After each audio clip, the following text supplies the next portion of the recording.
हिमालय की तलहटी में बसा एक शांत और सरल गांव, जहां सूरज की पहली किरणें देवताओं के आंगन में उतरती।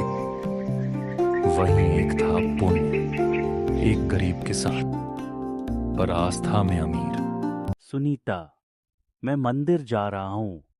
आज शिवरात्रि है। तुम रोज जाते हो पुण्य।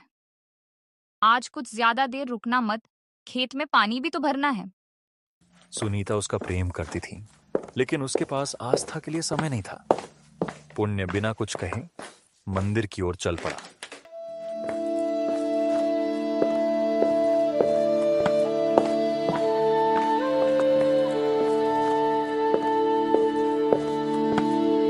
ओम नमः शिवाय। मैं कुछ नहीं मांगता प्रभु, बस आपका नाम न छूटे।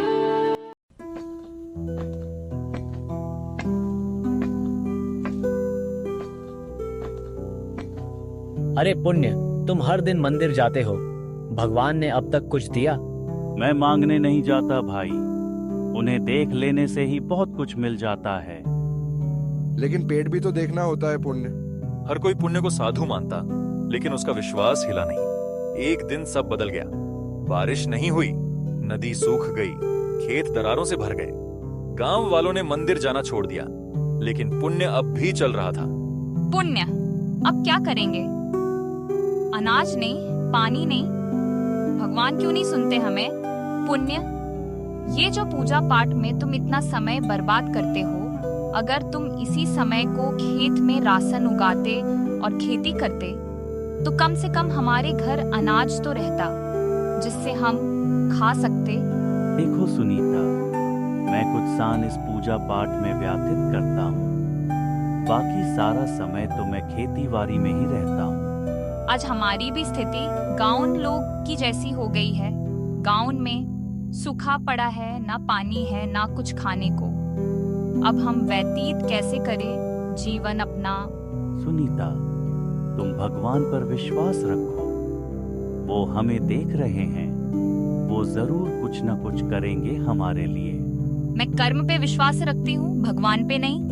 लेकिन हमें कर्म के साथ साथ भगवान पर विश्वास रखना होगा। सुनीता, तुम मेरी बात मानो।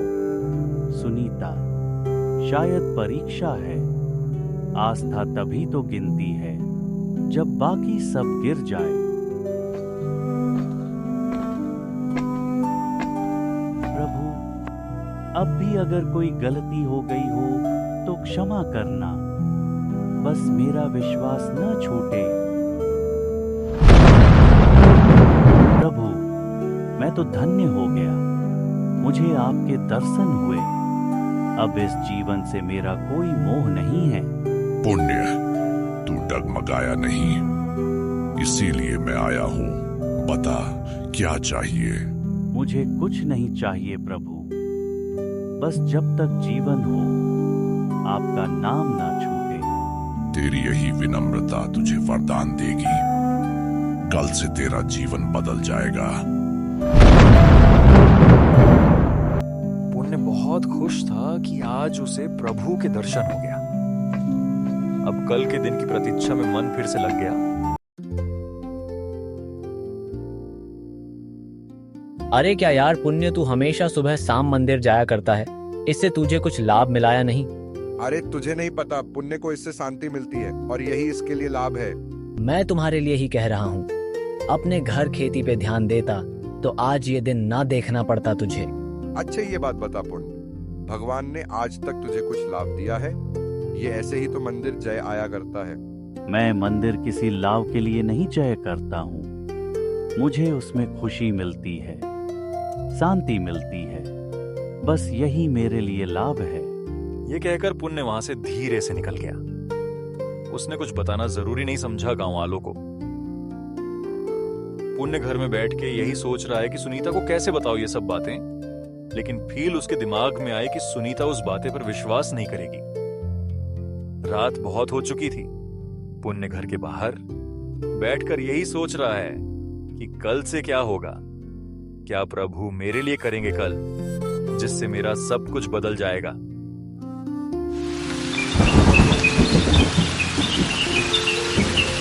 सुबह गांव में पहली बार बादल गरजे, मूसलाधार बारिश हुई, सूखे खेत हरे हो गए। वह पुण्य भोलेनाथ ने हमारी सुनी। अब हमें कोई दिक्कत नहीं होगा, हमारी खेती फिर से उभर आएगी। मैंने न कहा था कि भगवान पे विश्वास रखो, लेकिन तुम्हें नहीं सुनते थे मेरी बात। पुण्य की खेती सफल हो चुकी थी। वो बहुत खुश था और बहुत अच्छे साग सब्जी निकले थे। उसके खेती से काफी अच्छा हवा चल रहा था। तभी वो देखता है कि गांव के कुछ लोग उसके पास चलकर आ रहा है। ये चमत्कार है।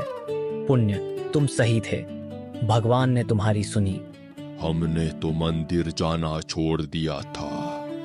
पुण्य, अब हम भी तुम्हारे साथ चलेंगे।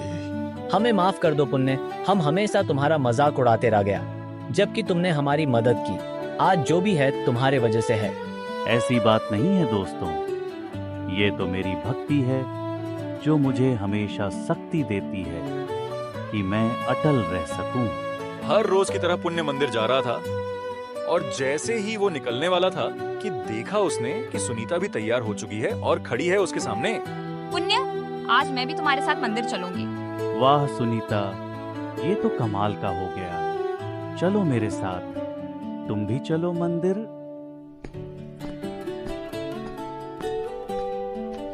जिसने अपने स्वार्थ के लिए नहीं, सिर्फ प्रेम से भगवान को पुकारा, वही सच्चा भक्त बना। पुण्य, आज पहली बार मंदिर आकर मन को शांति मिली। तुम्हारी आस्था सच्ची थी। प्रभु, आपने मुझसे कुछ नहीं लिया, बस मुझे खुद दे दिया। जो सच्चे मन से शिव को पुकारे, वो कभी खाली नहीं लौटता।